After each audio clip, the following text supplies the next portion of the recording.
What's going on, ladies and gentlemen? Welcome back. Today's episode is going to be brought to you by Mystery Ranch, built for the mission. And if you haven't been rocking a Mystery Ranch Fireline pack for your career, well, that sucks for you, dog, because they make, obviously, the most comfortable, the most well-built, and the best damn fire pack in existence, period, end of subject.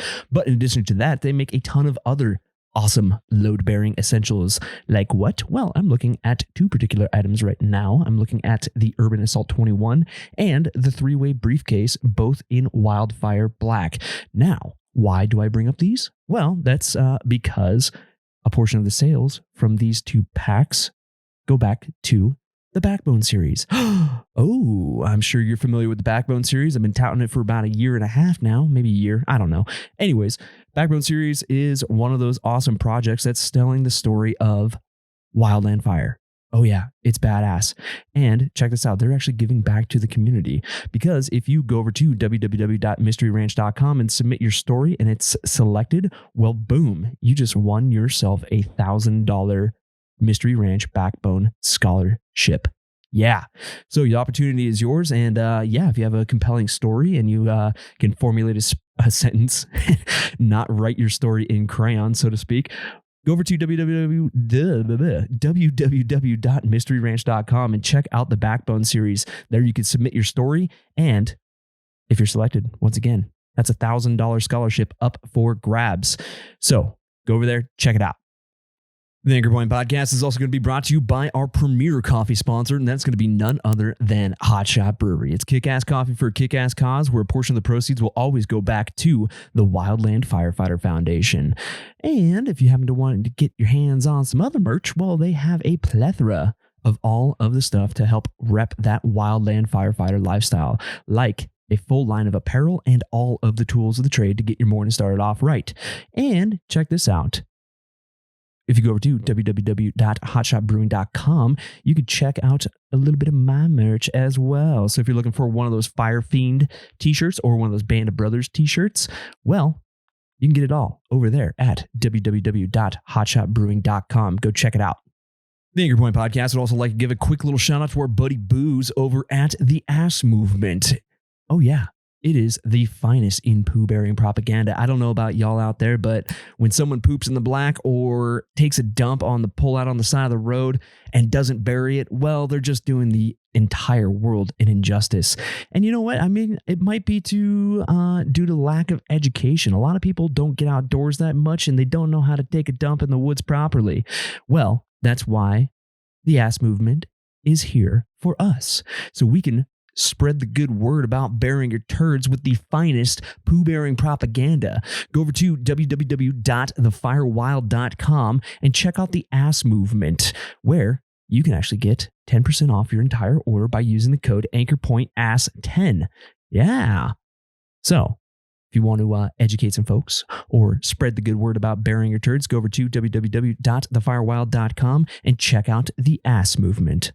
And last but not least, the Anchor Point Podcast is going to be brought to you by our homies over at the Smoky Generation, also known as the American Wildfire Experience, which is kind of one of those things where it's kind of misleading, because it is not just relegated to the United States anymore. It is a global affair, and it's awesome. What it is basically a storytelling platform about wildland firefighting dating all the way back to the 1940s. There's hundreds of these stories, not only just from the United States and your peers in the field over here, but all over the world. We're talking about Canada, Australia, South Africa. It's freaking awesome. So if you want a little trip down memory lane or want to hear the story of wildland fire dating all the way back to the 1940s, go over to www.wildfireexperience.org and check it out. And check this out. They are opening up the Smoky Generation grants again. Ooh, so if you have a compelling story and you have a awesome project that you want to work on, if you're telling a story of wildland fire, it doesn't matter if you're a writer, photographer, blogger, cinematographer, anybody who's telling a story of wildland fire, go over to www.wildfireexperience.org and check it out, because an opportunity to get one of these grants is on the table for you. Bethany, you have a kick-ass organization over there. Keep it up.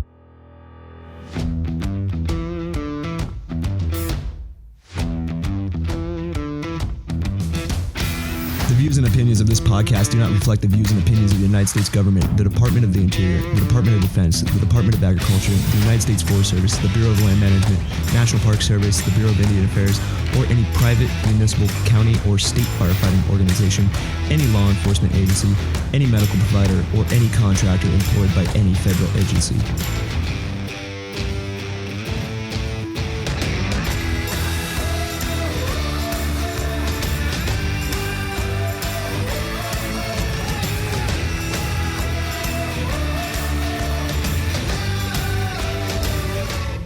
What's going on, everybody? Welcome back to another episode of the Anchor Point Podcast. Hope everybody is doing well, and I hope everybody is getting excited and ramping up their PT schedule for the start of the new fire season, which is somehow already started in some areas. Well, at least, I don't know. It's weird. California is its own beast. But you got that whole thing going in Texas and Oklahoma as well. Weird. Anyways, hope everybody's ready for it. But today on the show, we are going to talk about leaving federal service. Yes, ladies and gentlemen, there is a life outside of federal service. I know a lot of people are probably going to think about this episode being a total dump or slight against Forest Service or BLM or any federal service, and it's not. All we're trying to say here is, no one's going to look out for you except for you. So hopefully you have the right people in your corner, and hopefully you have a fair amount of training underneath your belt to move on if you so choose to. But no one's going to make that decision besides you. No one's going to do it for you. And you know what? People are going to talk crap about it. But if you do decide, if that is the best option for you to leave federal service, well, you might want to take a listen to this episode. I know I'm one of those people that left federal service, and so is my homie, who is a former helitacker like myself. So with that being said, I'd like to introduce my good friend, Monica Tanner. Welcome to the Anchor Point. And once again, ladies and gentlemen, I don't know how many times I have to throw this disclaimer in there, but I am absolutely not encouraging you to leave federal service. However, if you're considering it, this episode is probably going to be for you because there is a life outside of federal service. But there's also a lot of opportunity within the federal service. So you need to weigh your pros and cons there and make the best decision for yourself.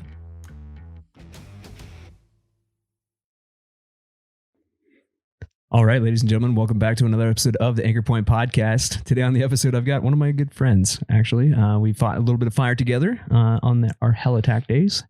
Miss Monica Tanner. What's up, homie? How are you? I'm good. I'm glad to be here. Yeah? What's new? In town, taking some classes, and I thought I'd hit up an old friend and maybe have a little bit of discussion. Well, welcome to the studio, if you will. It's really not great. You only see like a small little portion of it on the camera, so it's astoundingly professional. I feel very out of place. It's just this corner of the room, though. That's like the only spot. It's all like lit and shit. The rest of it's a disaster. But anyways, tell us about yourself. Where'd you come from? What do you do? I mean, I know this, obviously. We're homies. But how'd you get it started into fire? Lay it on us. I am one of the people that started fire really, really late. I didn't start in wildland fire until I was 35 years old. Mm-hmm. Didn't know it was a thing. Never heard of it before. Just happened to be like on vacation in London and had a drunk conversation in a pub with somebody. And they said, if you could do anything, regardless of pay or education, what would you do? And I was just drunk enough that I thought about it a little too long. And I was like, you know what? I'd work for the Forest Service. Oh, shit. I get paid to hike and camp. So when I got back home, I was like, well, what the heck? I'll give it a shot. So I don't know how I found USA Jobs. Even more amazing, I don't know how I navigated USA Jobs because I didn't even know what GS levels were. Oh, shit. So I'm just looking around on there. I'm like, I don't know, trails crews. And what's this fire? That looks cool. So I accidentally got a job on an engine in Idaho. And I was there for 2 years. And then I ended up going to helitack, Bridgeport Helitack. In my opinion, one of the best crews that's ever existed. Represent. And I was there for 3 years with Eric Newell. Had a great time. But because I started when I was 35. TikTok. That 37's coming up fast. Yeah. So I ran into that wall. And then I always heard, like these whispers, like the Underground Railroad, like there's a way. Yeah. Everybody's like, it's like the Force or like something. I don't know. Like everybody's got like some voodoo magic that they spread out there into the world. Half of it's conjecture, half of it's bullshit. Yeah. You know, But like with chicken blood and writing the right congressperson, you can get a perm after 37. And I was like, okay, cool. You know? But then like they did the direct hiring authority and I was like, nope, that's not going to be a thing. So I ended up going to county fire. Matt Peterson had come out with us on a roll. And at the time he was the fire planner for Humboldt-Toyabe. And then he moved to Elko County Fire and he contacted me like, hey, come over here. I got a job for you. And I ended up going over and left Fed. Wait, hold up. Service. You left federal service. Yeah, I know. I'm the only one that's ever done it. It's not happening. Oh my in God. droves. But yeah, I did. You left federal. Oh, geez. I wonder how many other people have done that. But there's a point to this, right? So like the whole fear and I don't know. I can't really put my finger on it because like when I decided to make that leap from federal service, I was scared shitless. I don't know what your thoughts were, but. Well, initially, yeah, no, because it's a big umbrella to step out from under, you know, there's a certain kind of comfort, I guess, in your mind of being a federal employee. And you're part of, you know, a really large structured organization and you feel good about it. And like all of Wildland, you feel a sense of purpose and you're really proud to be there and you feel loyalty. And I was really scared about it, but it was my on my helitack crew at the time that told me, no, this is a good move for you. You should do this. This is kind of the direction that fire is going to go. You should do this. Yeah. So I did it and I was really nervous about it, but it turned out to be a really good move for me in my circumstance. Yeah, and that's the whole thing too. It's like I'm not trying to advocate for stepping out of your job or the federal service. I mean, it could be completely fine for some people, but not all walks of life. Yeah. And I know there's a lot of people out there, especially these days. I mean, Reorganizadas just wrote that great Exodus article. I don't know if you got a chance to read that. No, I haven't yet. Holy crap. It's a great article. And in fact, I tried to record with her about her article that she wrote. And it just turned into a junk show. So I had to scrap the episode. My fault, not hers, obviously. Anyways, she was kind of, I guess, not necessarily exposing, just telling the ugly truth, though, the inconvenient truth that people are leaving federal service in droves. I'm not advocating for one way or the other. You got to do what's right for you at the end of the day. But our numbers are dwindling. Mm-hmm. So if you're going to, I guess if you're going to hold on to that federal service career, hold on to it. But I understand why people are leaving. Well, and it's also good for the people that are staying. The people that are leaving are opening up avenues for people that stay to move up. You know, it's freeing up spots for them. True. And depending on, you know, your situation and what you're going for, it may or may not be the right thing for you. For me, I was like, I could be there as a GS4 and I could continue to be a GS4 without benefits, without retirement. And I could get more and more responsibility. I could gain more and more, quals and shit. Yeah, on my crew, but I was never going to have, and for me, you know, the retirement, the benefits and stuff like that, that's what I wanted. Yeah, it's and huge. I wanted to be year round. Now, if you ask me that now, having like not even a 1 month layoff period, I do kind of miss my off season, but I think the 18 and 8 is like perfect. It's neither here nor there. I keep reminding myself, I'm like, you wanted this, but yeah. Yeah, and I think that's something we should probably preface this episode with is, you know, we're not trying to be adversarial towards federal service by any means, because it's a wonderful job. It's the best fucking job I've ever had. To be honest, I do think it was one of the coolest experiences I ever got. Mm-hmm. It was one of the like happiest, best times of my life. But to where I wanted to go, continuing on from that, I personally couldn't do in federal service, mostly just because of my age. Yeah. There's a couple other things that I can see why it would be right for some people. If you have a family, you know, things like that, you know, you might not want to be gone for 21 days at a time, you know, on for 21 days, R&R in place for 21 more days. You know, it got old after a while, mm-hmm. But, you know, I definitely am not knocking it. In a lot of ways, I miss it a lot. Oh yeah. I miss it every day. Don't get me wrong. Yeah. It's like I said, best job I ever had. And like a lot of the things too, that you're talking about there, it's like not necessarily the loyalty to like the mission, the agency. Well, the mission, yes, of course, you're providing a great service to the American public, sometimes international public. You are a civil servant, you have a purpose greater than yourself.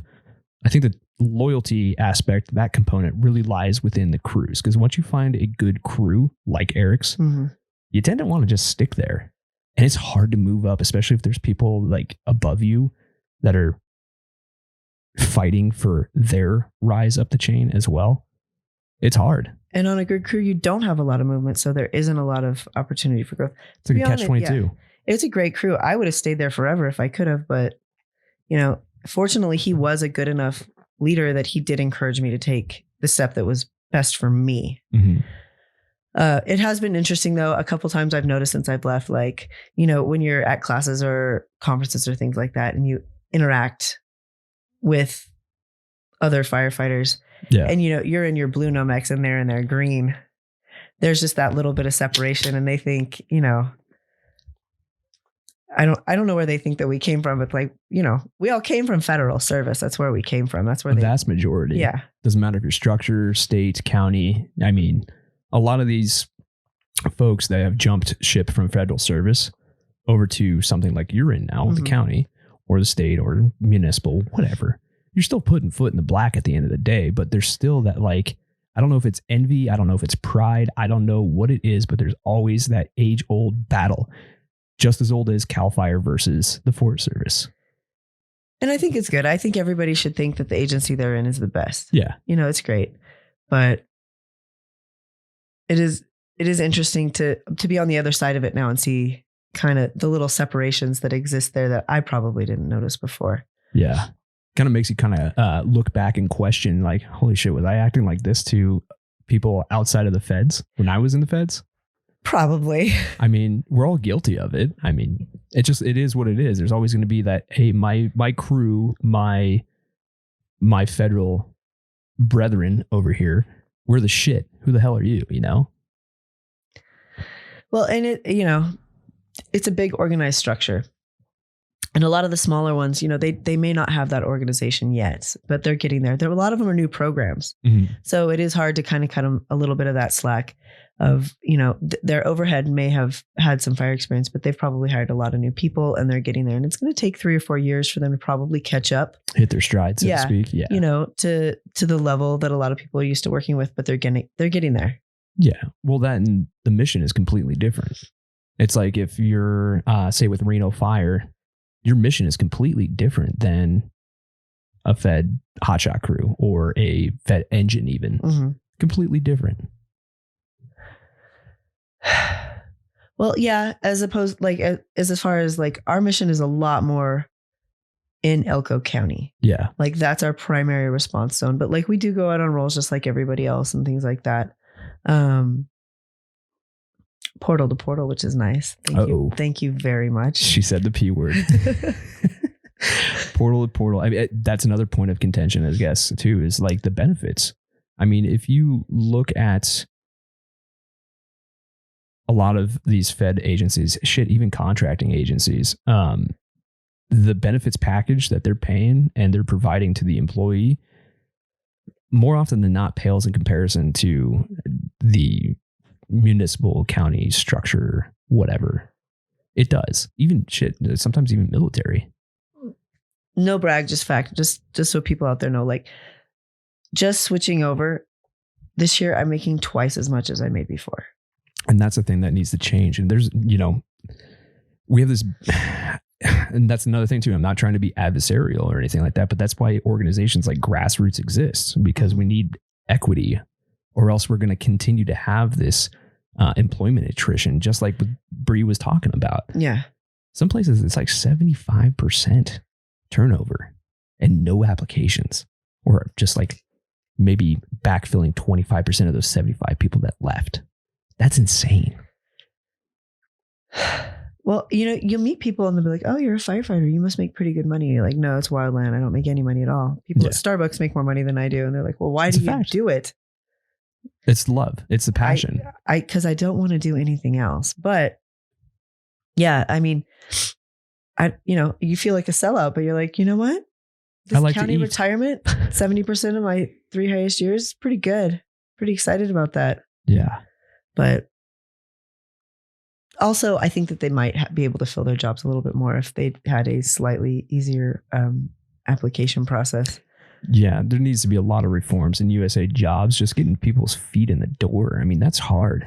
I mean, you even said it yourself when you first came back from Europe, like you had no idea what a GS level is. You had no idea how to navigate USA jobs. I was applying for like GS7 jobs on rappel crews because I didn't know what they were. I had no idea. I mean, I got a job on an accident, like purely on accident. But like even since then, when I've tried to help people get through USA jobs and apply, like if they just don't hit like one right button, yeah, it kicks them out. Like it's pretty hard to get one of those jobs. I was like, if you can't fill your jobs, well, you might have a problem. Yeah, maybe don't make it like the secret door in Alice in Wonderland that you have to. Yeah, there's definitely some, I guess, ease of use hurdles just from the get-go. And I don't know if that's ever going to change because that's a standardized system across the entire government, right? That doesn't matter if you're going for like an IT professional job with the Department of Defense or wildland firefighter with the Bureau of Land Management. It's all the same. That's true. And it's really hard to tailor something to a specific audience when it is meant for so many different things. Oh, yeah. But to clean that process up, I couldn't even begin to tell you how to do that. It's just too big of a machine. And that's the problem that I was running into, and that like I wanted to be full time. Mm-hmm. The opportunity didn't exist for people over 37, or it kind of did, but then it kind of didn't, and there's no way to really bring it to the attention of the agency. Like, hey, there's this weird discrepancy for these people who really, really love working for you, but they're not able to move ahead in their careers because of this one strange rule, because it's such a large organization, and that one rule applies, to 5 or 6 special situations and they can't change it. So moving to a smaller pool, that problem doesn't exist for me. Yeah. And it's also been nice because I kind of was held back for a while because of the age restriction, moving over and then being, the person that they hired, and there's only a few that they've hired. So they're investing in their employees. They want to give you all the classes they can. They want to give you all the opportunities they can, and all these things that you have kind of wished that you could get for a long time. You have, so many of them that you don't even have time to do everything. Like I've been at class after class all off season. I haven't even seen my crew for a couple weeks, Just been gone. Yeah. Soaking it in education wise. I was there long enough to hire a new round of people, and then I haven't even seen these poor people for like 3 weeks. So. Oh, wow. But that's the thing, though, is like moving from this big, giant, humongous turning gear of bureaucracy, which is at the end of the day what it is. You can only do so much. There's going to be a lot of rules, and those rules are in place with the Fed side to prevent like things like nepotism or fast tracking or any of this thing that can get your ass in a pinch, basically. With something that's smaller and more agile, like your department, the way I see it outside looking in is you have a lot more ability to pivot, and then you can focus all that time on training. So you can concentrate on, okay, firefighter Butler or something like that wants his IC5. Well, yeah, you have the opportunity to do that. Lightning busts are a dime a dozen here out in the West. Yeah. So, I mean, but you're in a small organization where you don't have to like crawl and fight tooth and nail to get those quals. No, it's been really, really nice. Yeah, because especially like, how Elko County is, you fought in fire there before. Aside from last season when there was almost nothing throughout the Great Basin, they can get like 32 starts in one day if lightning comes through there. Oh, easy. You're just dropping one person off on every fire. So for our new people that are coming in that want to get their IC5s, if you focus on them, you can get them, pretty trained up, in the course of a season, which is pretty nice. Oh, yeah. Then you're not fighting other agencies, or not other agencies per se, but you're not fighting other resources that are around you. You're not playing the fairness circle, I guess. You are to a degree, but it's still smaller. A little, but like most of them are all in our same area, and we do know each, like NDF engines are there, and we know them pretty well. We cross train with them a little bit, and we cooperate pretty well. We went to Caldor with them last season. Strike team assignment. Yeah. Yes. So there's a little bit of like a familial bond with the other state agencies and stuff like that around there, because Elko being what it is. Yeah. Everybody knows each other. Yeah. And well, everybody knows each other. And then fire in general. I mean, it doesn't matter if you're Fed or anybody who steps foot in the black. Let's blanket that out there. It's a small community to begin with. Yeah. And no matter what color pants you're wearing or where you're from, like when you're fighting fire together, if you're doing it, if you feel like somebody has your back, then you bond with that person. Oh, 100%. It's a like trench warfare bonding moment. It's different. I mean, it's unexplainable, but that's like the only thing that a lot of therapists that I've talked to, that's what they compare it to, is that like battle camaraderie, or I forget what Shannon was calling it, but anyways, combat brotherhood. I don't know what the hell I can't remember what she was talking about, but there's something unique about that feeling. And that's where that loyalty trap lies as well. It's a trauma bond. It's like a dysfunctional relationship. Yeah. No, it is. I mean, that's what it is at the end of the day. It's a trauma bond, right? Now, is that reflected across the entire fire community? Absolutely. We're doing the same thing, right? It doesn't matter what pants you're wearing, blue, green, whatever. We're all experiencing the same thing. And I think that we need to check our egos a little bit and realize that we're all in this for the same end goal. And to be honest, I don't even think that most people realize that distance exists there. I certainly wouldn't have before. Mm-hmm. But I think it is kind of a unique situation now where I think it's going to start being dissipated quite a bit more, because so many people are leaving Fed service for these type of jobs, and you're going to run into people that oh yeah, wearing different color pants. It's going to be more and more common, because those are the jobs that are available. Those are the jobs that are paying. Like once you have 2 or 3 kids, sometimes you got to make the practical decision. And I totally understand that. I mean, I made my own decision based off of those circumstances, those very same circumstances. Yes, exactly. But yeah, I mean, you can do it in the federal service, but it's hard, but then again, there's a lot of benefits with federal service that you don't necessarily get with the other side. Yes. The other color pants, if you will. Well, and that's totally true. And to a certain degree, I've missed that. And I've tried to figure out how to like take the best thing, because my co-captain, she's from the BLM. Mm-hmm. We have a couple people from NDF, and we've been trying to take the best things from each agency and incorporate them into our SOPs. Like, okay, what did we love about the Forest Service? What did you love about BLM? What did you love about NDF? And kind of crystallize all those things into one standard operating procedure for our crew. Mm-hmm. What didn't work? What was stupid? What did you love? What worked great? And kind of incorporate all those things. But the established culture, even when you get new hires and having them come in and they automatically assimilate to the established culture of the agency, is kind of a priceless thing, and it takes a while to establish that and to get people, that buy-in and the subconscious nuance of that on a crew. And that's what we're kind of trying to establish. And it is one of those things that exists in federal fire service that makes you really feel like you're a part of something, that has a history, that has some depth. Oh yeah. It's got a rich history. I mean, dating all the way back, 1910. I mean, it's pretty impressive, like the history that the Forest Service or these federal agencies have.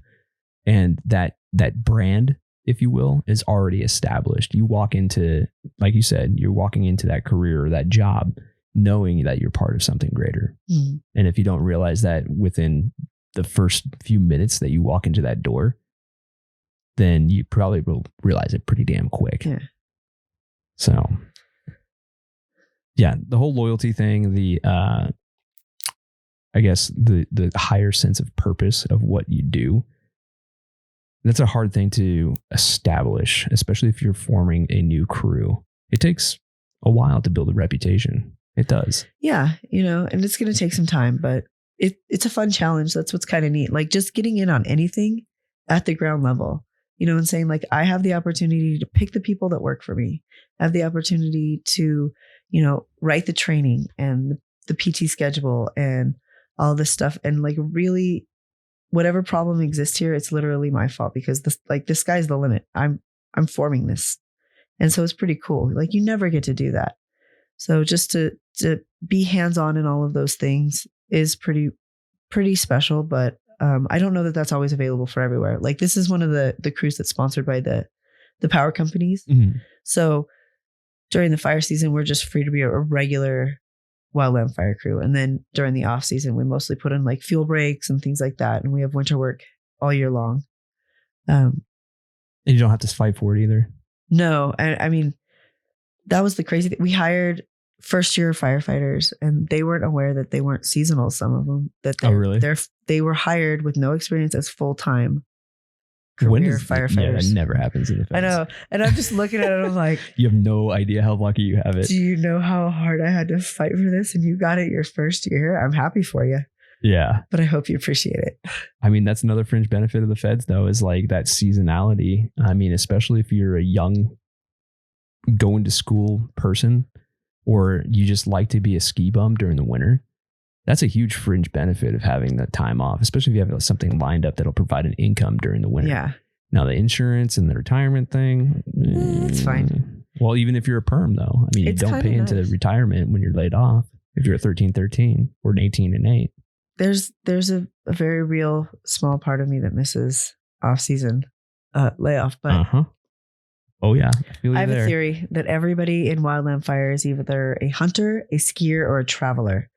Now, Yeah. you could break that down into a couple different variations. You've got the snowboarders, of course, but they fall into the skier category. But you've got the people that go to like Bali for yoga retreats. You've got the people who are, like chasing the endless winter on skis. And then you've got the people who are shed hunting. And pretty much anybody in wildland will fall into one of those three categories. And I defy you to say otherwise. Yeah. I know a lot of people out of central Nevada that go over to Thailand for 6 months out of the year and they just go and do Muay Thai camps. That's all they do. It's wild, man. I guess I would fit under the traveler category, but you have a lot of opportunity to do rad shit outside of fire. I mean, you work your ass off in the summertime. Yeah. And I think you do need that time, Yeah.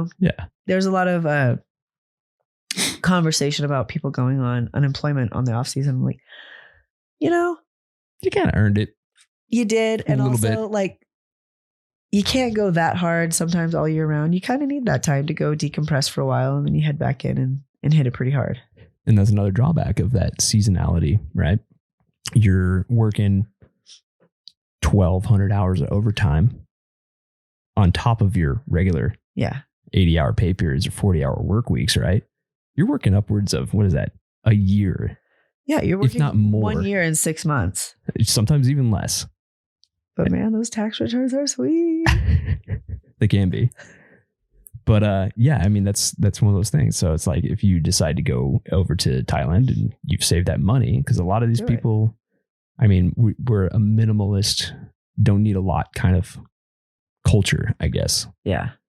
So to save that money, because you live frugally, and to go blow it all during the winter in Vietnam or Mexico or on the ski hill or wherever, you have that opportunity and it's awesome. But at the end of the day, it's a young man and young woman's sport. Indeed. So yeah, that is really, really cool. But you grow out then of you it. end up with the Peter Pan culture, which I think very much also exists in wildland, which is another part of the reason that I ended up kind of maybe thinking about leaving is because, I'm going to be honest, alcoholism and 3 divorces is not exactly what I want my future to look like. And it's an all too common reality. Yeah. Well, you live half the year completely disconnected from Everyone. your life and family. Even then, yourself as a person. You become a different person. Yeah.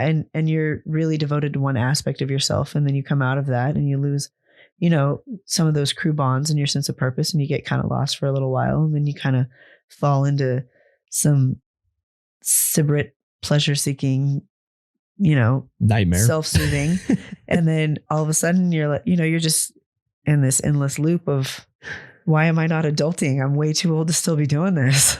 It's funny you should mention that. It's like I think it's even more than that. I think it's just an adventure seeking and like just a thrill seeking lifestyle. We're adrenaline junkies at the end of the day. And Shannon and I talked about this on our last episode that we did. And we always resort to drinking, fucking, and fighting in the wintertime because we don't have anything else better to do. which is what we were also doing during fire season, but now we don't have fires. Well, I guess it was drinking, fucking, and fighting in different ways. You're fighting the fire, and yeah. I don't, yeah. But yeah, no, they were talking about that in class today, like how apparently people with ADHD are specifically drawn to wildland fire because of the activity level and things like that. But that's first responders in general. Yeah. It doesn't matter if it's EMS, fire, police, but military. It's not just that. It's people basically who tend to be very action oriented, pleasure seeking, impulsive, need to be stimulated constantly, like all that kind of stuff. Those people are drawn to this line of work. So then when you take that away, they channel into typically self-destructive things. Yeah. When you take the, the more constructive form of that away, which is work, then, you dive off into some really rad off seasons. But yeah, I mean, but it was fun when I was a younger man. I mean, I was definitely having a lot of fun doing that. Would I have changed anything? Hell no. I had a great damn time. But unfortunately, that Peter Pan thing, the Never Land, well, I had to grow up because I wanted to. I made that decision consciously. Well, yeah, I mean, as did I. Like, there was a point when I looked at myself and it seemed totally normal to me. But as a 41-year-old woman with 2 adult children, I had to be like, is this the way that an adult woman behaves in American society or no? I was like, eh. I mean, it was fun though, right? It still is, but yes. Digression. Yeah, I mean, that whole it's a culture, it's a lifestyle, and I think that's something that's wildly expressed on this podcast in pretty much every episode, is that we have a very purpose-driven, adventure-seeking, diehard attitude culture. We're almost like not necessarily sycophants, but fanatical in its own regard. It's a cult. It is a cult. And it doesn't matter what color pants you're wearing either. Because I guarantee you structured firefighters are the same damn way. Eh. I mean, certain structure firefighters. I guess it's they just don't get to do it that often, I guess. I don't know. Yeah, it's just a different culture, I guess. It's the same roots or way of doing business, I guess you could say, just in a different context. Yes. Yeah. I don't know. There is a life outside of federal service, though. That's for damn sure. It is. And I'm definitely not saying people should leave federal service. Mm-hmm. I think it was one of the best experiences that I've ever had. I do miss it to a huge degree, but this was the right decision for me. And I have noticed in a couple people that I've talked to, like in hiring and stuff, like some of the people that I've worked with before that I've reached out to, there's a little bit of a hesitation to leave federal service. And I totally get it. I totally understand. But I think a lot of it is just because we totally believe that people that don't work for our agency aren't as good as us, and we don't know what else is out there. I can 100% agree with that. And even beyond fire, I mean, shit, I'm in marketing. I'm a director of marketing for a company. I'm like the honcho of marketing. I'm probably one of the youngest people to do that in my industry, but it doesn't even have to be fire. You can do anything. And think about, like, for everybody listening, think about the skills and relationships and the things that you've learned over the course of your career thus far. You are the jack of all trades. You are fucking MacGyver at pretty much anything you want to do. So if you're good at something and you happen to have that drive that fire has instilled in you inherently, go do it.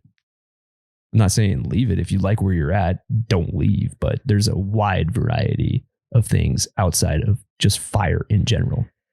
It's really hard, to think of ever doing something like outside of fire. Like, I've tried to picture myself in an office before and I really can't do it. Sucks. Like, it's really, I'm not going to hard. lie. It sucks. But, just the ability to think that, like, okay, here's my plan. No matter what goes wrong, I will vary and I will tailor my plan so that I'm still successful. It doesn't matter what happens. Like, just continuing after a goal, no matter what, like, is something that fire teaches you that you can apply to anything. 100%. Doesn't matter if you want to be an arborist or a municipal firefighter or county or whatever, marketing. don't know if you want to like, I don't know, do woodworking and sell shit on Etsy. I mean, you're probably going to be pretty good at it if you stay motivated. As long as it doesn't involve being socially appropriate with the public that often, probably, yeah. Construction it is. But yeah, I mean, there's a multitude of things out there. The world is your oyster. And yeah, go forth and conquer. I mean, that's I guess at the end of the day. But aside from that, what about your mental health game? Like coming from Fed service and doing that concentrated, repeated trauma, and then the drinking, fucking, and fighting in the winter for years after years. You know, I mean, how has your mental health status changed? You know, actually, it's been, this is probably not the answer you were expecting. It has been a weird year because this is my first year away from that. Mm-hmm. And I think just having like forestalled for several years, having a real life, close relationships with people, really investing in anything long term. Because before, I mean, you're only there for a temporary basis. Short term, there's a lot of like, you know, vignettes of interactions with human beings. Like you don't have to form a real and lasting relationship and real communication and see the aftermath of, you know, maybe some of the things that you do. Just having to then reconnect with real life and really truly step back into society was a little overwhelming for me at first. I didn't handle it all that well, or at least there was things that came up that surprised me.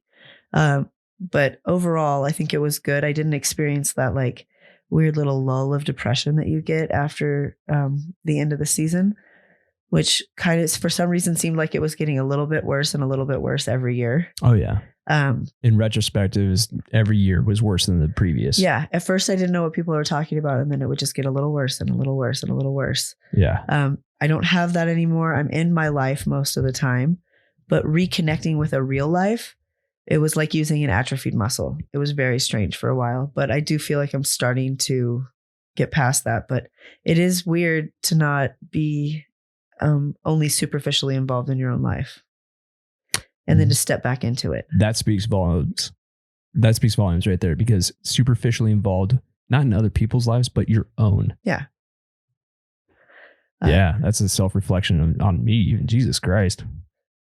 You know, in retrospect, it was something that I didn't expect at all.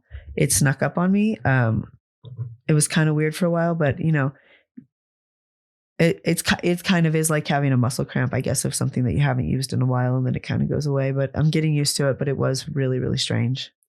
It's almost like culture shock. Yeah. Yeah. Well, especially because you don't see it coming. You think you can just jump back in like you did every off season. You know, you jump off the merry-go-round and you show back up to your family. You're like, hey, I'm here. And hey, like, guys. Who the fuck are you? Yeah. You know, but.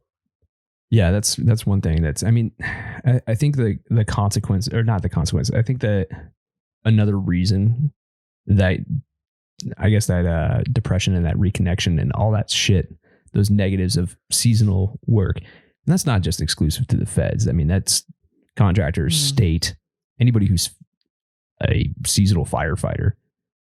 Typically, you're going to experience that. I think we don't front load the harsh truths up front, like in the beginning of the season or when you start your career, to explain this stuff and give them the tools or point them in the right directions. Like, hey, if you start noticing this shit happening, go this direction. Yeah. It's going to help you in the long run. Trust me, the salty old FMO or BC or whatever. I think we need to start front loading that stuff. Yeah. I mean, I don't think I heard about it until a couple seasons in at all. You know, about this like nebulous, you know, little bit of, you know, the blues that you get after season and you don't really know what it is. And it's like, hey kids, when you feel kind of weird and empty because you don't have a purpose and you're away from the people that you've bonded with, don't maybe drink all day. Or sit on your ass and play video games and do nothing with the shades closed. Yeah. Yeah. No, it's I think that people are becoming more vocal about these issues. And I think that they're not necessarily taking notes per se from these municipal departments or these county or whoever with like an EAP program and that are aware of this whole seasonal depression thing, especially for first responders.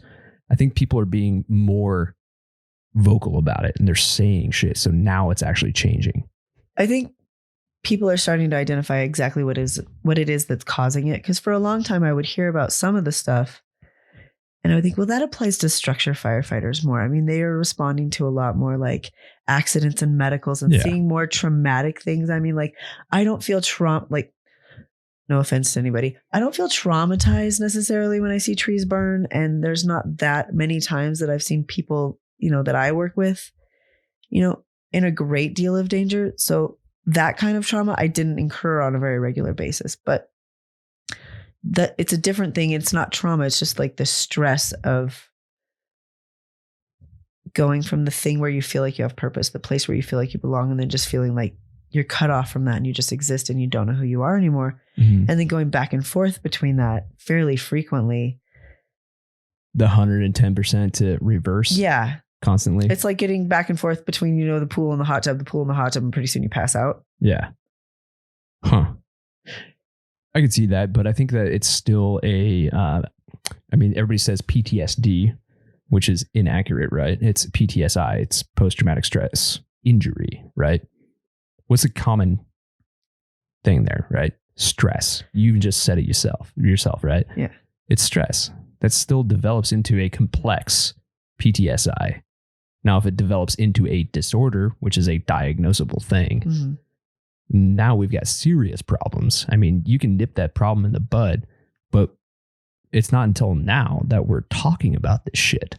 And we need to keep talking about it. Because if you can't really escape it, or if you're working for someone who doesn't want to hear about your problems, well, it's probably somebody that you don't want to be working with. Yeah. There's a lot of stuff that, if you can't talk about it with the people on your crew, who can you talk about it with? Yeah, because if I were to tell the shit that I've experienced to my wife, she wouldn't understand. She has no frame of reference. I've tried talking about it to various members of my family. They're like, well, aren't you just glad to be home? Like, well, yeah. I think. I am. Is that a question? But also, I can't wait to go back to work. No offense. I don't want to be here anymore. Well, look at that too. With the going home and sleeping in your own bed every night versus fucking off in the woods for 2 weeks at a time, that was your escape. So it becomes an addiction that you're chasing, right? So I know a lot of men and women out there listening to this, they're going to realize exactly what I'm saying. You don't want to deal with the bullshit at home. And when you're here every freaking night and you don't have a healthy outlet to get the shit out of your chest or talk about stuff or just like kind of escape, well, guess what? You're going to want to go back to work sooner. You're going to want to go back to those 2 week, 3 week rolls with 2 days off and then back out. It's very weird to realize that the small stresses of dealing with family life are much more difficult for you than fighting, a forest fire. Yep. Well, you were there. You were out with our crew. My son got a traumatic brain injury while I was out there, and they were like, "Do you want to go home?" And I was like, "No, I'm not a doctor. There's nothing I can do. I want to stay where I'm at," because it's a lot easier to do what you're doing and deal with those things in front of you than deal with the stuff at home that you can't fix. Mm-hmm. The professional problem solver can't fix this problem, so they get pissed. Yeah. Yeah. Those are things that you can't affect. I can affect the things in front of me, and I feel like I'm making traction here. When I get home, there's this, wider range of silly things that I feel like I should be able to take care of, and I can't, and it's frustrating. And then I don't want to be there, and then I feel guilty that I don't want to be there. Oh yeah. It's even like this simple stresses of like, what am I going to cook for dinner? It's like, I just had fire camp food for the last 3 weeks, and now I have to make a decision, like a simple decision. Well, I wouldn't know about that, Brandon. I was on a helitack crew. We bought groceries. Oh, here we go. The privileged helitack life. Not as quite as privileged as Cal Fire. Yeah, I said it. I got nothing but love for you Cal Fire folks.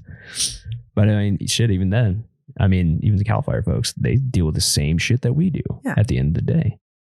Same traumas, same stupid shit that we have to deal with at home that becomes so mundane and boring and you can't really fix it. And it's not like exciting enough for you to even want to put effort into it. I get it. It's much more easy to fight a raging forest fire. It really is. And it's hard to explain to somebody why that is your happy place, your comfort zone. and then trying to figure out why your 17-year-old won't do his homework is just too much for you and you can't handle it and you want to leave, but healthy outlets. And I think that's one thing that Shannon and Dr. O's and Danny Snedden, Close the Gap Wellness, I'm giving you a shout out right now. I think those are all the people that have like walked that walk or have experienced enough people within these fields, because it's real fucking similar to EMS, LEO, military, structure fire, wildland fire. It's all the same, or it's like different flavors of ice cream in the same bowl. It's all the same shit. So finding those healthy outlets and not trying to use your work as escapism from the mundane bullshit that's going on at your house, I think that's one of those things that we need to be cognizant of. Or not finding your identity in your job. That's a huge trap that I fell into. Yeah. And it's hard because it is so much of its own culture that is so, I mean, a lot of people don't even know that wildland firefighters exist. They have no idea what we do. And it's such an entrenched culture that in a lot of ways, it's very easy to like lose yourself and identify with being a wildland firefighter, but that is not who you are. No, it doesn't define you. Don't let it define you. Like accountants don't identify as being accountants. Dentists don't identify as being dentists. That's what they do. Yeah. And they vary from person to person. They have all their different things, but it's really easy to drink that Kool-Aid. And I think it's an all too common trap, especially when you're young, impressionable, and just full of piss and vinegar, and you come into this career. Doesn't matter if you're man, woman, whatever. Everybody drinks that same Kool-Aid and they're drinking it from a fire hose. All at once, it's a real easy trap to fall into. I know that I defined myself as a human, as a firefighter for like the longest time. And I'm like, oh, let's reel it back here. Well, and then it's also hard because several of us do look quasi homeless most of the time. Maybe, questionable habits and social. It's part of the culture though. But when you meet somebody, they say, thank you for your service, and you get respected for something. And you're like, that's weird because I'm not that respectable a human being. But, so you start to identify with this one thing that makes you feel like you're doing something worthwhile. Yeah. Little do these people that are thanking you or trying to buy you Starbucks or whatever, little do they know that you're, digging holes in the dirt in the middle of nowhere with 20 of your best friends making fart and dick jokes. That's what you're doing at the end of the day. So I don't know. It's like this weird disconnect though. I think it's like you're almost living a lie sometimes. Yes and no. I mean, definitely forest fires are something that, people are nervous about, and you're going out there and you're taking care of it, and they really appreciate that because they don't want to do it and all that. But, if they knew, I guess probably how entirely ridiculous that we are, sometimes they would probably maybe offer us a few less free Starbucks. But that's the type of person it takes to get that job done. Yeah, it does. It takes a hardy bunch. And I think it takes a certain type of individual that's very get shit done. And I'm not saying that we're a bunch of, raging alcoholic hooligans. I mean, no, just some of us. We do respectable work. We do, I guess, we do work that's really I don't even know where to really put it into context. I guess it's unrecognized, really. Yeah. Except for sans a few people that truly understand what it is, so they thank you. But at the end of the day, I mean, have we done some questionable shit? Yeah, probably. But at the same time, I mean, that's really expandable. Like, you can meet some people who can have fun with the best of them, but when it's time to be serious, there's people who know a lot about fire, and they can make a lot of really good decisions really, really fast. And there are some incredible,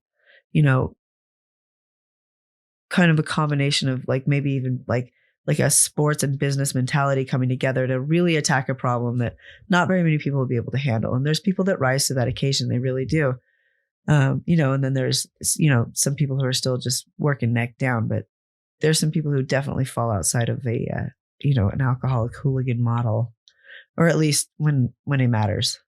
Yeah. And that's, I guess, the point that I'm trying to get at is like, we do commendable things. However, I mean, everybody's got their true, not necessarily true person, but they like to let it out every once in a while. And that's just anybody. I'm not trying to say that we're villains by any means, but circling back around to the fact that I left Fed service. So now in these county crews, you're in a community. Yeah. And, you're out there with these people more and they put you out there more, like on your truck in the parade, or you go talk to the kids at the camp or whatever. And I'm like, before I get in my truck, don't cuss. Don't swear. Don't swear. And I had this conversation with my chief a couple times. I'm like, we're not the people that you put out in public.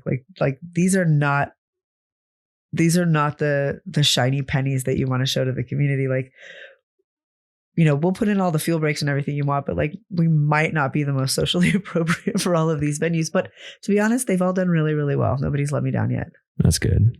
It's like coming back from a 2-week whirl and you're like in a restaurant. You're like, oh, this is a fork. Napkin. How do we use this?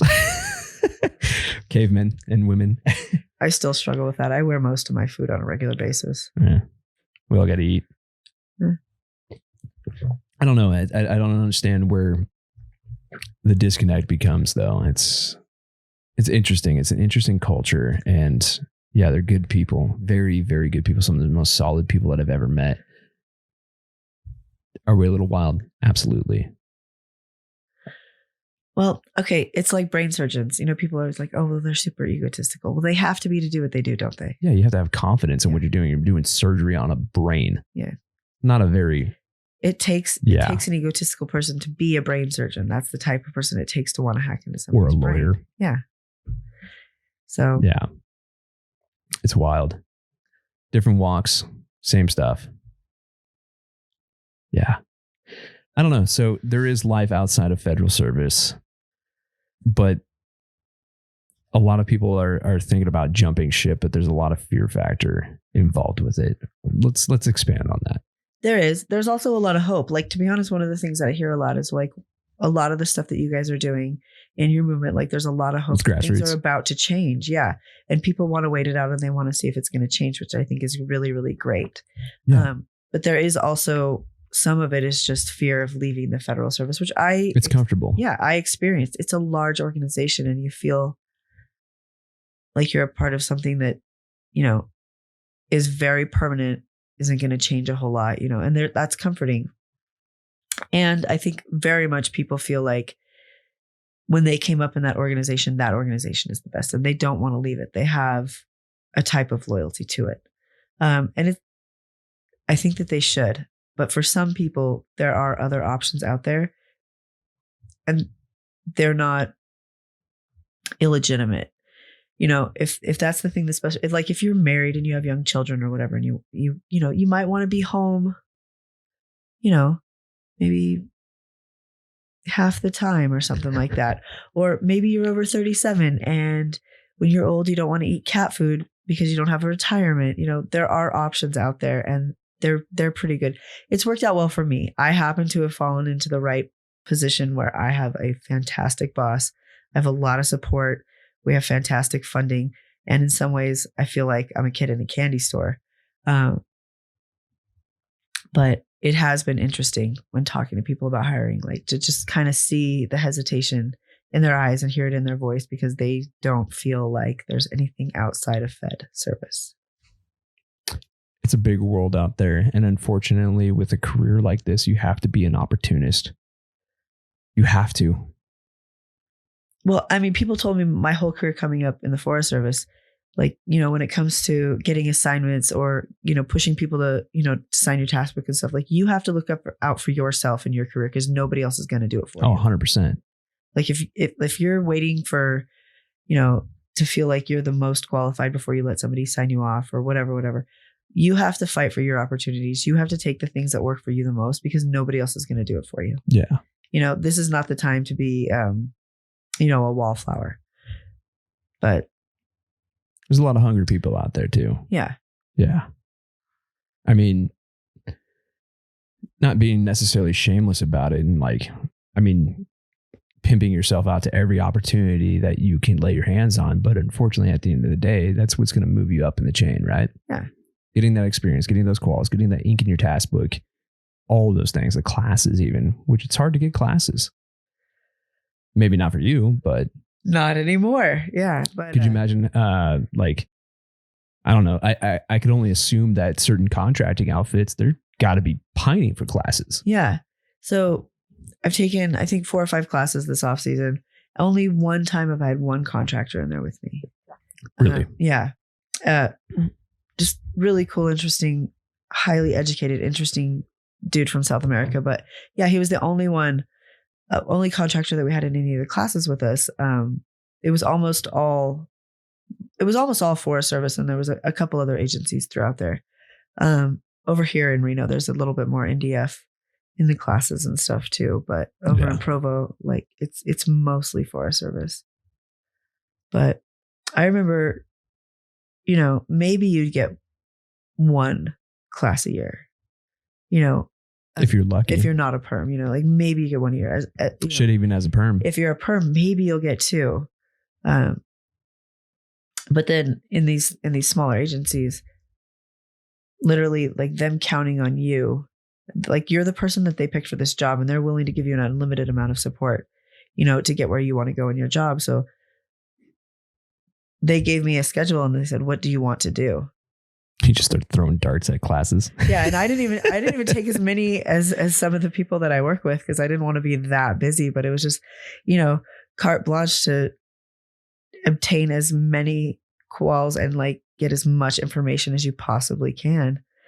And it's wild. Like the funding that is one of the biggest differences from coming from federal service. Like if something doesn't work, you get one that does, maybe 2.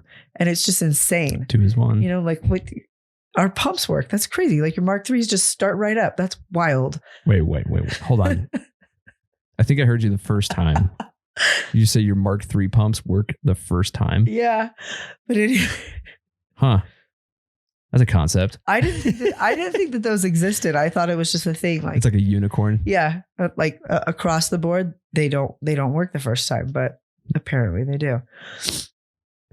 Yeah. There's definitely some benefits for both sides, I guess, of the argument there. Whether fed or, you know, a smaller municipal or even a larger municipal or county or state or whatever. I mean, it's all got its drawbacks. It does. It's just finding the right place for you. All got its pluses as well. And I think the more people that have come over, the more it's going to be a little bit more integrated between everybody, because you're going to run into people that you know, stuff like that. And the, you know, the unfamiliarity is going to kind of start to blur a little bit. And I think that those things are going to go away. But for now, you know, it's just kind of strange to feel like you actually have to talk people into maybe taking a decision, like taking an option that might be better for them. And it's not for everybody, but it is for some people. Yeah, but I get it, man. Especially with this whole grassroots movement, which disclosure here, I'm a board member of Grassroots. So full disclosure that I'm simping for the brand, but it's partially my doing. Anyways, the whole grassroots thing. And if you're holding out for grassroots, kudos to you, because there's a lot of uncertainty with it. People are hopeful though, which I think it's going to happen. I honestly do. I'm hopeful for it. That's the thing. I'm far removed from fire. I'm working on my dad a couple people, and they were like, they're legitimately hopeful. I think for the first time in a while that, you know, maybe this will turn into an adult gig for them, you know? Yeah. Which is kind of cool. And that's another thing too. I mean, there's so many little things that are going on with grassroots, and a lot of them I can't talk about. Some of them I can. I mean, we got Tim's Act coming up. That's going to be huge. Infrastructure. We had to fight tooth and nail for infrastructure. And there's a lot of questions regarding like the pay, the $20,000 bonus, all that stuff, the mental health thing, all of that, right? The infrastructure bill was meant to be like a Band-Aid on an arterial wound, right? Yeah. This patient is bleeding to death, obviously, with the attrition rates that we're seeing. People jumping from Fed service to something like you're in, county or state or whatever. And Tim's Act's going to be that tourniquet, the long-term care, the definitive care of that whole scenario. Is there a lot of politics involved with it? Yes, it's inherently going to be a lot of politics in it because you're working for. If that's the avenue that you need to take to get it You to have work out, to. then You have so to. be it. This is a federal system. There is a lot of gears of bureaucracy working here, and there's multiple agencies working together trying to come to a common goal. And I would never in a million years in my entire life anticipate all of them working together to make this shit happen, because they realize it has to happen or else there's not going to be a federal firefighting workforce. Well, it's becoming a little bit of an endangered species. Like, so many 100%. people are leaving, and people still have to do this job. Yeah. And we're not a community that says, hey, somebody needs to take care of us. But at a certain point, like, you don't have to take care of us, but you do have to help us out. Like, help us help ourselves a little bit, Yeah. So One thing that concerns me about if this thing doesn't for some reason go through is the future. Not because of the people that are already in leaving, because of the fact that we're not getting new people. That's what concerns me the most. Like, if you're 10 years in, what's another 10 years on your retirement, especially if you're a perm, right? if you're 10 years in, you're probably not going anywhere. What else are you going to do? Well, I'm talking about perms that are 10 years in, right? You might as well stick it out and get your retirement. Yeah. There's a lot of opportunity to move up in 10 years. Your high 3 might be pretty damn good at that point. The problem is your GS5s and 6s, your up and comer leadership, they're going to bolt. If they haven't, they're not going to stay. And then even worse, you don't have a future. You're not having people apply because they realize they can make more at Burger King than they can risking their lives. Doing arguably the funnest thing in the entire world, fighting fire. It's great. One of the greatest jobs I've ever had. It is the greatest job I've ever had, hands down. However, would I do this shit for $15 an hour? Not a chance. Knowing what I do now. I get it. And that's why organizations like Grassroots exist, because they have to. They're trying to save a legacy. That's where,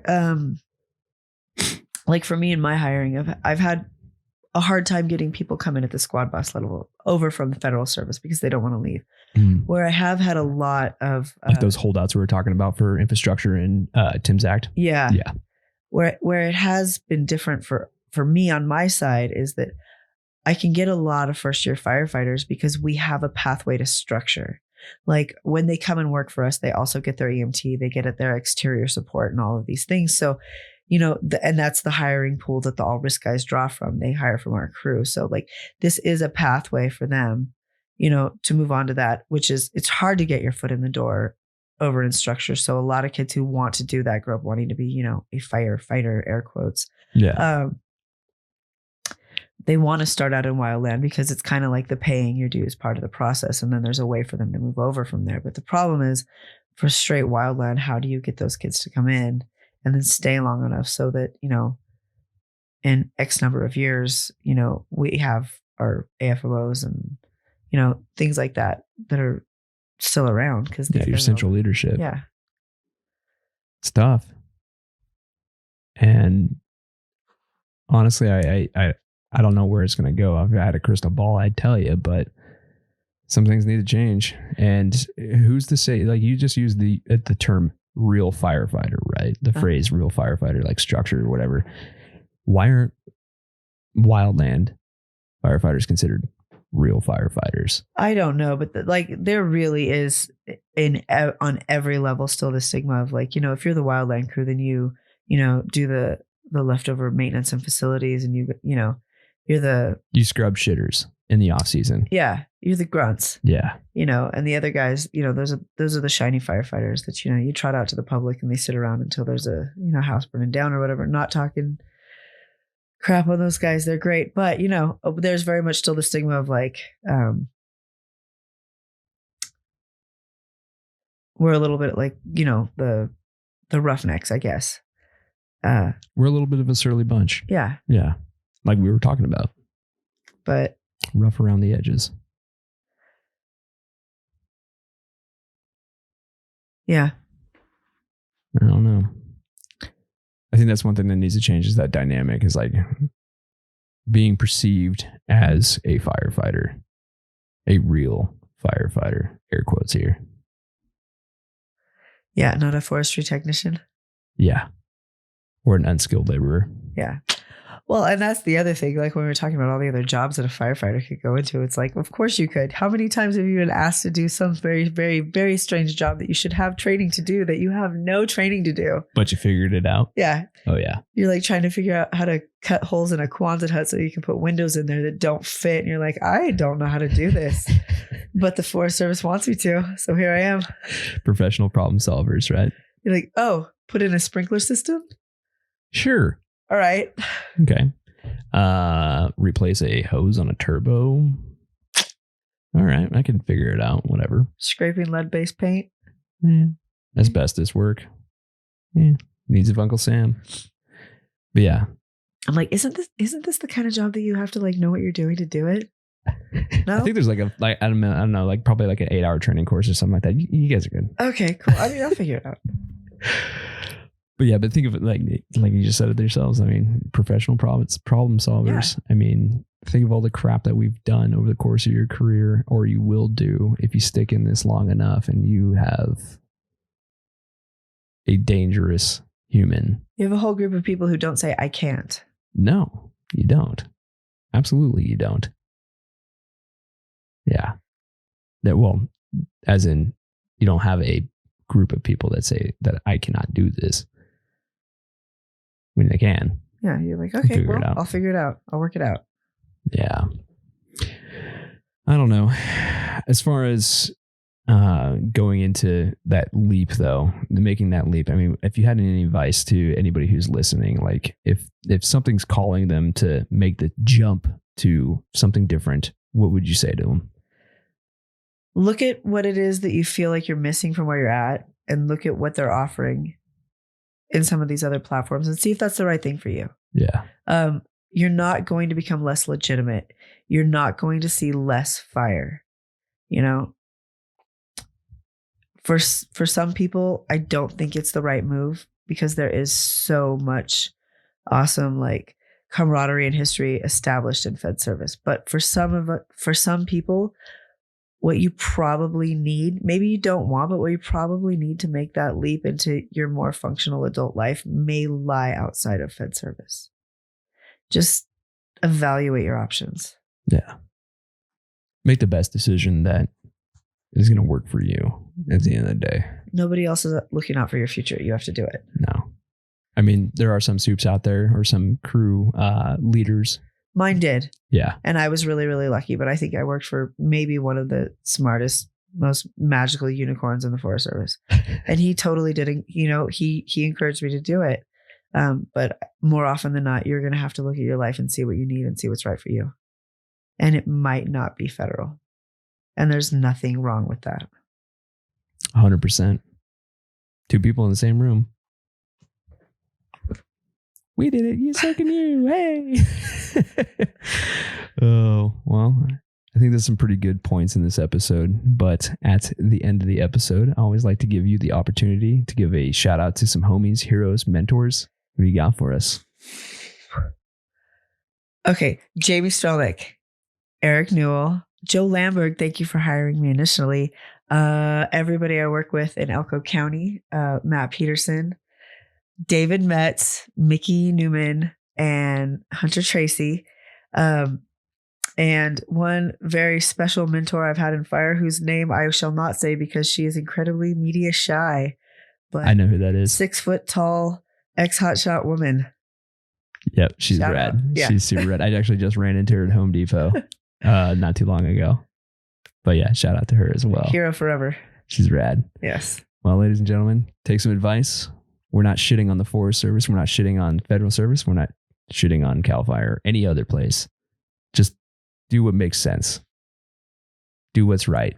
Hey, look at that. We'll just tie this all back into federal service. Do what's right for yourself because no one else is going to do it. So thanks for listening, Monica. Thank you for coming on the show. I appreciate it. Thank you for having me. Right on, guys. See ya.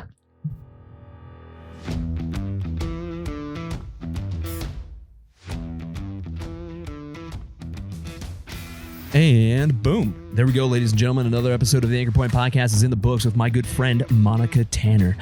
Monica, homie, thank you so much for coming on the show and saying your 2 cents about leaving federal service. I think it's important that folks hear this message because it is a decision whether or not you may or may not stay in federal service. And I think a lot of folks out there need to hear this message, and a lot of people kind of come to terms with this whole decision-making process of leaving the feds. It's not for everybody. I'm not going to say that, hey, you know, there is a better life for everyone out there, but you know what? You're all firefighters. You all can do amazing stuff, and you're a jack of all trades, and you can do pretty much anything you put your mind to. So if leaving federal service might be for you, I hope that this episode rang true to you, and hope you got a little bit of advice out of it. Monica, once again, thank you so much for being on the show.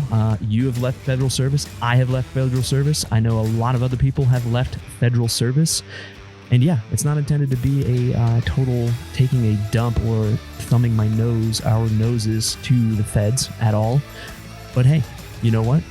You got to make decisions, and sometimes those decisions are hard. And yeah, you got to make them for you because no one else. Make them for yourself because no one else is going to make them for you. With that being said, I hope everybody's doing well, and let's give a special shout out to our sponsors. Anchor Point Podcast is going to be brought to you by Mystery Ranch, built for the mission. Go over to www.mysteryranch.com and check out their full line of load-bearing essentials. We've got Hot Shot Brewing. Hell yeah. Kick-ass coffee for a kick-ass cause, and a portion of the proceeds will always go back to the Wildland Firefighter Foundation. Go over to www.hotshotbrewing.com and check them out. We've got the Ass Movement. My buddy Boo's over there. He is spreading the good word about burying your turds and has the finest poo-bearing propaganda to offer all of humanity. So go to www.thefirewild.com and check it out. And last but not least, we have the Smoke Generation, also known as the American Wildfire Experience.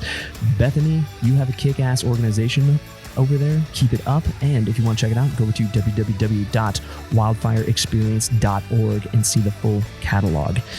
Y'all know the drill. Stay safe, stay savage. Peace.